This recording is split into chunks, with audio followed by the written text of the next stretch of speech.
അസ്സലാമു നമ്മുടെ ശരീരത്തിൽ പല വേദനകളും ഉണ്ടായിരിക്കും. കൈ വേദന, കാല് വേദന, അതുപോലെ പനി വന്നിട്ട് ശരീരം മുഴുവനുള്ള വേദന, അങ്ങനെ പലവിധ വേദനകളും ഉണ്ടായിരിക്കും.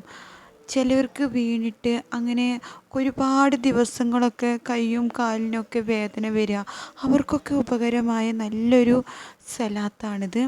ഞാൻ ഈ സലാത്ത് സ്ക്രീനിൽ കൊടുത്തിട്ടുള്ള ഈ സലാത്ത് എല്ലാ നിസ്കാര ശേഷവും 3 വട്ടം ചൊല്ലിയിട്ട് അള്ളാഹുവിനോട് ദുആ ചെയ്യണം. പിന്നെ അത് മാത്രമല്ല, അതിൻ്റെ കൂടെ തന്നെ ഈ സ്വലാത്ത് 11 വട്ടം വെള്ളത്തിൽ ഊതിയിട്ട് ഇഷ്ഫി പറഞ്ഞ് ഊതുക. വെള്ളത്തിൽ ഇഷ്ഫി എന്ന് പറഞ്ഞ് ഊതിയിട്ട് ആ വെള്ളം രാവിലെയും വൈകിട്ടും ഈ വെള്ളം കുടിക്കുക.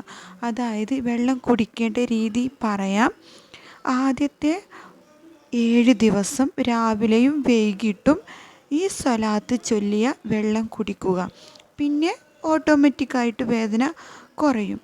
അതിനുശേഷം പിന്നീട് ഒരു തവണയാക്കുക.